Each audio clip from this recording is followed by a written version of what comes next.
తెలంగాణ రాష్ట్ర సమితి అనే పార్టీ పుట్టడమే పదవీ త్యాగంతో పుట్టింది. డిప్యూటీ స్పీకర్ పదవికి, శాసనసభ్యత్వానికి రాజీనామా చేసి ఉప ఎన్నికను అనివార్యం చేసి ఉప ఎన్నికను ఆహ్వానించి అందులోంచి ప్రజాశక్తిని దేశం మొత్తానికి చూపెట్టింది కేసీఆర్ గారి నాయకత్వం.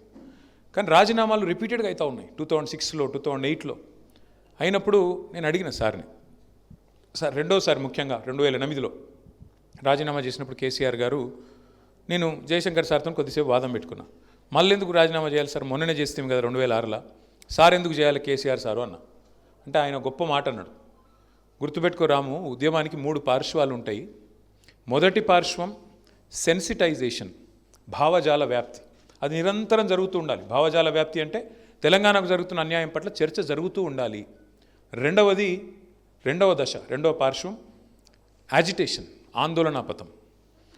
ఎప్పుడు సందర్భం వస్తే ఎప్పుడైనా, ఇప్పుడు ఉదాహరణ కిందాక పెద్దలు చెప్పినట్టు నిరంజన్ రెడ్డి గారు, నాగార్జున సాగర్ ఎడమ కాలువ మీదనేమో లిఫ్టులు మన రైతులు మెయింటైన్ చేయాలి, కుడి కాలువ మీద మాత్రం ప్రభుత్వం మెయింటైన్ చేయాల్సి వస్తుంది అన్నప్పుడు కోదాడ నుంచి హాలియా దాకా ఆ రోజు కేసీఆర్ గారు పాదయాత్ర చేయడం జరిగింది.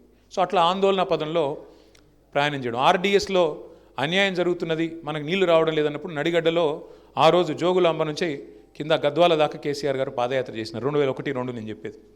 అట్లా ఆందోళన పదంలో పోవాల్సి వచ్చినప్పుడు పోవాలి. మూడవది democratization, sensitization, agitation, democratization. Democratization అంటే ఏంటి? ఈ ఆందోళనని, ఈ భావజాల వ్యాప్తిని అల్టిమేట్గా ఒక రాజకీయ శక్తిగా మలిచి, ఓట్ల రూపంలో మలిచి, సీట్ల రూపంలో మలిచి, ఆ సీట్ల ద్వారా యాచించి కాదు శాసించి ఢిల్లీ మెడలు వంచి తెలంగాణ తెచ్చుకోవాలి. ఇది కేసీఆర్ గారికి ఆయన నూరి పోసిన ఒక ఉద్యమ పంద. రేవంత్ రెడ్డి ముఖ్యమంత్రి అయిన తర్వాత ఇది 75వ ఈరోజు ఢిల్లీలో ఉన్నాడు. ఆయన ముఖ్యమంత్రి అయి 32 నెలలు కాలే, ఎల్లుండితోనో రేపటితోనో 32 నెలలు అవుతుంది. కానీ 13 రోజులకు ఒకసారి ఢిల్లీ పోతాడు, 2-3 రోజులు ఆడు ఉంటాడు, దేహి దేహి దేహి అని ఈరోజు అక్కడ యాచిస్తూ ఉన్నాడు. యాచిస్తున్నాడో వాళ్ళకి ఇచ్చొస్తున్నాడో కానీ మొత్తానికైతే ఢిల్లీ పోవడం అంటే ఢిల్లీ వాళ్ళ ముందు యాచించి, ఢిల్లీ ముందు గులాంగిరి చేసి, ఢిల్లీకి సామంతులుగా ఉండొద్దు, స్వతంత్రులుగా ఉండాలి.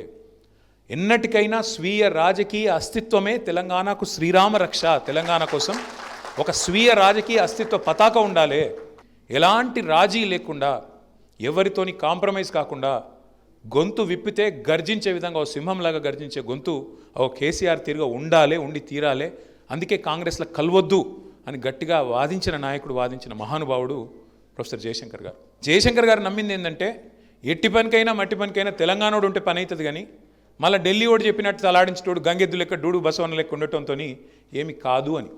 అందుకే ఇవాళ తెలంగాణ ప్రజలు ఆలోచన చేయాలి. హరీష్ రావు గారు ఒక ప్రెస్ మీట్ వివరంగా పెట్టినారు. ఎట్లా మళ్ళీ తెలంగాణకు నీళ్లలో అన్యాయం చేసే ప్రయత్నం జరుగుతున్నది, ఎట్లా తెలంగాణ వాటాని మళ్ళీ ఒక్కసారి తెలంగాణ ప్రాజెక్టులను రద్దు చేయమని.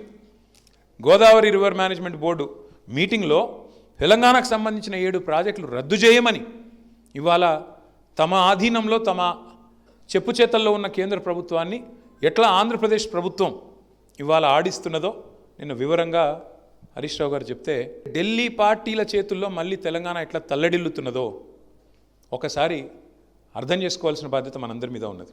ఎందుకంటే ఢిల్లీ పార్టీల చేతుల్లో జుట్టు అల్టిమేట్గా ఎవరి చేతులు ఉంటే వాడు ఆడిచ్చినట్టు ఆడతారు వాళ్ళు. అదే తెలంగాణకు నిఖార్సుగా, తెలంగాణ కోసమే పుట్టిన పార్టీ, తెలంగాణ కోసమే అల్టిమేట్గా ప్రాణాన్ని పనంగా పెట్టడానికి సైతం మరి వెనకాడకుండా నడిపించిన నాయకుడు ఉంటే ఆ పరిస్థితి ఉంటుందా? ఇవాళ పార్లమెంట్లో, భారత పార్లమెంట్లో, లోక్సభలో ఒక బీజేపీ ఎంపీ లేచి తెలంగాణ ఏర్పాటును పాకిస్తాన్ ఏర్పాటుతో పోలిస్తే ఒక్కడన్నా మాట్లాడిండా లోక్సభలో? ఒక్క కాంగ్రెసోడు, ఒక్క బీజేపీ ఎంపీ ఒక్కనికన్నా రేషం ఉన్నదా?